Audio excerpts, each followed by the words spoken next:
Okay, so two sector economy हमारे पास A2 का मैक्रो इकोनॉमिक्स का कॉन्सेप्ट है बेसिकली, और this is relevant to circular flow of income. Two sector economy एक ऐसी इकोनॉमी है जिसमें सिर्फ दो इकोनॉमिक एजेंट्स होते हैं। टू सेक्टर इकोनॉमी को इसीलिए हम टू सेक्टर इकोनॉमी कहते हैं because it contains only two economic agents, या फिर टू इकोनॉमिक एक्टर्स भी इसे कहते हैं। और वो दो इकोनॉमिक एक्टर्स कौन कौन कौन से होते हैं? एक है हाउस होल्ड्स और दूसरा होते हैं फर्म्स या फिर businesses. Okay, so two sector economy में हमारे पास नेशनल इनकम टोटली इक्वल होती है Y is equal to C plus I के। वाई यहाँ पे हम इनकम के लिए यूज करें, C is consumption and I is investment. एक चीज ध्यान में रखें, इकोनॉमी में जितनी भी इन्वेस्टमेंट्स हो रही होती हैं those are always equal to savings. जितना भी इन्वेस्टमेंट हो रही होती है वो सेविंग्स से इक्वल होती है। उसकी क्या वजह है? उसकी वजह ये है कि जैसे सपोज करें, अगर मैंने कोई बिजनेस स्टार्ट करना है तो उसके लिए पहले मैं सेव करूंगा। जितना सेव करूंगा उसी का बिजनेस स्टार्ट कर सकता हूँ। या फिर मेरे पास दूसरी ऑप्शन होती है कि मैं बैंक से लोन ले लूँ। अगर मैं बैंक से लोन लेता हूँ तो आपको क्या लगता है कि वो बैंक लोन क्या किसी की सेविंग नहीं है जो इकोनॉमी में किसी ने सेव किया था? तो डेफिनेटली बैंक्स के पास जो पैसा पड़ा होता है वो भी किसी की सेविंग्स होती हैं जिसमें से आप जाके लोन लेते हैं। तो इन्वेस्टमेंट इकोनॉमी में जितनी भी हो रही होती है वो सेविंग्स के इक्वल ही होती हैं।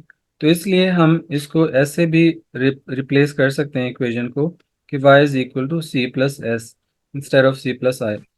Now we will explore these components के हमारे पास कंजम्पशन क्या चीज़ होती है एंड सेविंग्स क्या चीज़ है, और इनके डिफरेंट कॉन्सेप्ट्स, रेलेवेंट कॉन्सेप्ट्स क्या होते हैं। So first of all, we look into the concept of consumption. Consumption is the part of income that is spent on household items on routine basis। जैसे for example हम daily basis पे जो भी चीज़ें consume कर रहे होते हैं, यूज़ कर रहे होते हैं, उस पर जो स्पेंडिंग होती है वो कंजम्पशन कहलाती है। सो अगर हमारे पास total income y is equal to C plus S है तो कंजम्पशन फिर क्या होगी? कंजम्पशन को आप सब्जेक्ट बना लें और सेविंग को जब मूव करके दूसरी तरफ ले जाएंगे तो ये हो जाएगा y माइनस सी, यानी income y minus S, sorry, यानी income minus saving. So consumption is the part of income that is basically left after savings. Saving के बाद जो हमारे पास पैसे होते हैं वो हम कंज्यूम कर लेते हैं। लेकिन जो कंजम्पशन है उसको अगर हम फर्दर पार्ट्स में डिवाइड करें तो हमारी कंजम्पशन, टोटल कंजम्पशन के दो पार्ट्स होते हैं। One is called C naught and the other one is called C Y. अब ये सी नॉट क्या चीज़ है? सी नॉट को हम कहते हैं ऑटोनोमस कंजम्पशन। ऑटोनोमस कंजम्पशन ऐसी कंजम्पशन होती है जो हमारी इनकम पे डिपेंडेंट नहीं होती। ऑटोनमस कंजम्पशन हमारी बेसिक नीड्स पे हो सकती है। अगर हमारी इनकम हो या ना हो, that is irrelevant, we have to spend that money. C Y जो है दैट इज इंड्यूस्ड कंजम्पशन। और induced consumption is the part of consumption which totally depends upon income of the people। अगर हमारी income होगी तो हम consumption करेंगे, अगर इनकम नहीं होगी तो हम कंजम्पशन नहीं करेंगे। सो एक स्पेसिफिक फंक्शन अगर कंजम्पशन का हम ले लेते हैं, for example C is equal to 100 plus let's say 0.8 Y. तो यहाँ पे 100 जो होगा ये सी नॉट यानी ऑटोनमस कंजम्पशन होगी। 0.8 वाई हमारी इंड्यूस्ड कंजम्पशन होगी, जो वाई का मतलब इनकम है और इनकम पे डिपेंडेंट है। 0.8 वाई का मतलब है जितना भी हम इनकम अर्न करेंगे उसका 80% हम कंज्यूम करते जाएंगे। That is basically induced consumption. एक छोटी सी बात और बता देता हूँ, अभी हमने डिस्कस तो नहीं किया, कॉन्सेप्ट आगे जाके आएगा। ये जो 0.8 होता है जो वाई का कॉफिशिएंट है, इसको हम technically marginal propensity to consume बोलते हैं। So marginal propensity to consume, अगर हम marginal propensity to consume into income देखेंगे यानी 0.8 वाई कंप्लीटली ये वाला पार्ट देखेंगे तो इसको हम इंड्यूस्ड कंजम्पशन कहेंगे। लेकिन सिर्फ 0.8 को वैल्यू को देखेंगे तो ये मार्जिनल प्रोपेंसिटी टू कंज्यूम कहलाता है। मीन के जितनी भी आप इनकम अर्न करेंगे उसमें से 80% आप स्पेंड करते जाते हैं। ठीक है, so this is how you can basically define total consumption. अब हम मूव करते हैं कि कंजम्पशन, ऑटोनोमस कंजम्पशन को अगर हमने ग्राफिकली रिप्रेजेंट करना हो तो किस तरह का होगा। देखिए, ऑटोनमस कंजम्पशन जैसे मैंने बताया इनकम पे डिपेंडेंट नहीं होती। इनकम हमारी जो मर्जी हो हमने ये कंजम्पशन करनी ही करनी है। जैसे $100 की कंजम्पशन है, ऑटोनमस कंजम्पशन है, तो हर इनकम लेवल पे हम $100 ही स्पेंड करेंगे। We have income on X, तो ये हमारे पास इनकम है, and we have consumption on Y, so $100 is basically C naught, that is called autonomous consumption. Income अगर हमारी ज़ीरो है तब भी कंजम्पशन 100 होगी। अगर इनकम हमारी इंक्रीज हो जाए, लेट्स से $1000 हो जाए, तब भी ऑटोनमस कंजम्पशन 100 ही रहेगी। अगर हमारी इनकम $2000 हो जाए तब भी हमारी ऑटोनमस कंजम्पशन 100 ही रहेगी। सो ऑटोनमस कंजम्पशन हमारी इनकम पे डिपेंडेंट नहीं होती। लेकिन on the other hand, if you look into the other type of like consumption, that is induced consumption, that is purely dependent upon income। जैसे यहाँ पे 0.8 y मैंने ऊपर लिखा हुआ है, तो 0.8 y इज इंड्यूस्ड कंजम्पशन। अगर मैं y को ज़ीरो कर दूंगा तो इंड्यूस्ड कंजम्पशन भी ज़ीरो हो जाएगी। लेकिन लाइक मतलब अगर इनकम को मैं ज़ीरो कर दूं, इनकम को हम y से डिनोट करते हैं। इनकम को अगर ज़ीरो कर दूं तो कंजम्पशन भी ज़ीरो हो जाएगी। कैसे? 0.8 इंटू ज़ीरो में अगर करूं तो इसका आंसर क्या आएगा? ज़ीरो ही आएगा। जब ज़ीरो किसी भी चीज़ से मल्टीप्लाई होता है, आंसर उसका ज़ीरो आता है। इसलिए इंड्यूस्ड कंजम्पशन का ग्राफ ओरिजिन पॉइंट से स्टार्ट होता है और इस तरह से पॉजिटिवली स्लोप्ड होता है। अब अगर आपके पास लाइक इनकम इतनी है, लेट्स से y1 है, तो कंजम्पशन C1 होगी, और अगर इनकम आपकी बढ़ जाएगी तो कंजम्पशन भी बढ़ जाएगी। तो ये टोटली डिपेंडेंट होता है इनकम के ऊपर। अब अगर इन दोनों पार्ट्स को हम ऐड करें, लाइक ऑटोनमस और इंड्यूस्ड, इन दोनों ग्राफ्स को अगर ऐड करें, तो आपको मे बी याद हो फिक्स कॉस्ट और वेरिएबल कॉस्ट को जब हम ऐड करते थे टोटल कॉस्ट फाइंड करने के लिए, तो टोटल कॉस्ट का ग्राफ ऐसे फिक्स कॉस्ट से स्टार्ट होता था। यहाँ पे ऑटोनमस कंजम्पशन हमारी एक तरह की फिक्स कॉस्ट की तरह की चीज़ है, और इंड्यूस्ड कंजम्पशन वेरिएबल कॉस्ट की तरह की चीज़ है। सो टोटल कंजम्पशन यानी इस ग्राफ और इस ग्राफ को जब हम ऐड करेंगे, तो total consumption C is equal to C0 plus CY का ग्राफ इस तरह से होगा, जो कि ओरिजिन पॉइंट से ऊपर स्टार्ट होगा, और ये ऑटोनमस कंजम्पशन के पार्ट से स्टार्ट होगा। जी, अब ऐसा होता क्यों है देखें। आप मैथमेटिकली आप इसको आराम से समझ सकते हैं कि ऑटोनमस कंजम्पशन आपको अगर पे करनी है, ये जो लेफ्ट हैंड साइड वाला ग्राफ है, इसमें जब आप इंड्यूस्ड पार्ट ऐड करेंगे तो ग्राफ आपका इस तरह से जाएगा। यहाँ से टोटल कॉस्ट की तरह से ये फिक्स कॉस्ट या ऑटोनमस कंजम्पशन के पॉइंट से स्टार्ट होगा।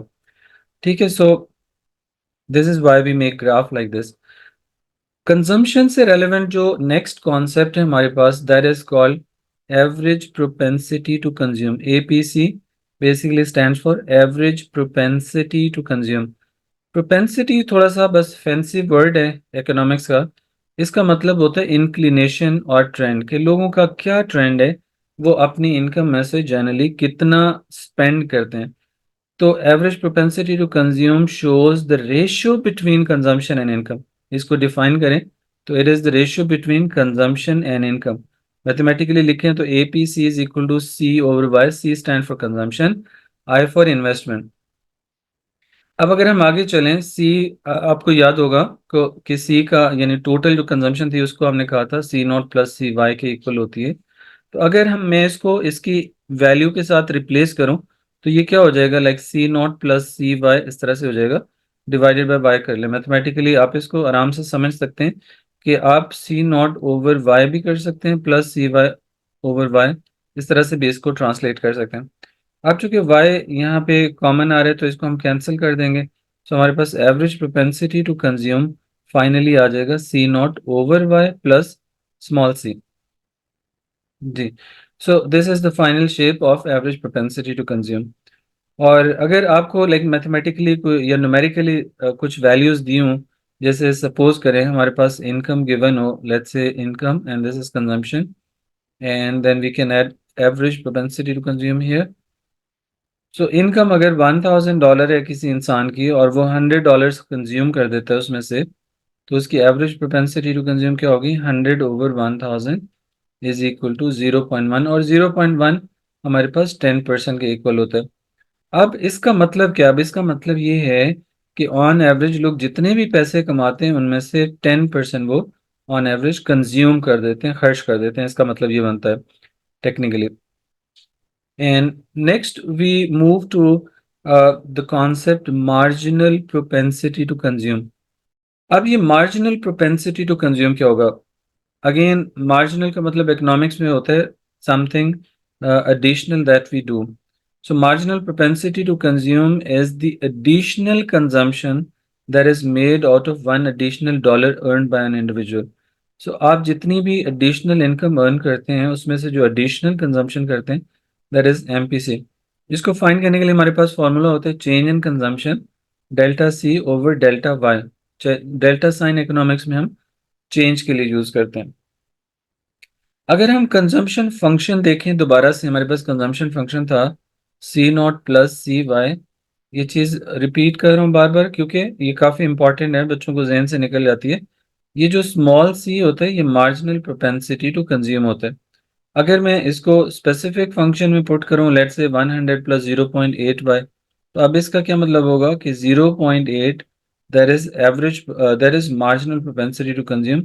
या फिर इसको हम जो है 80% मार्जिनल प्रोपेंसिटी टू कंज्यूम भी बोल सकते हैं। ओके, सो 80% हमारे पास मार्जिनल प्रोपेंसिटी टू कंज्यूम है यहाँ पे। Okay, so now moving to the next concept, that is consumption किन फैक्टर्स पे डिपेंडेंट होती है। देखें, जितनी भी हम कंजम्पशन कर रहे होते हैं, स्पेंडिंग कर रहे होते हैं, वो हमारे कुछ फैक्टर्स पे डिपेंडेंट होती है। कब हम ज़्यादा स्पेंडिंग करेंगे, कब हम कम स्पेंडिंग करेंगे, it depends upon multiple factors. So what are those factors? We look into those factors as well. Factors that factors that affect consumption. Consumption को हम स्पेंडिंग भी कहते हैं।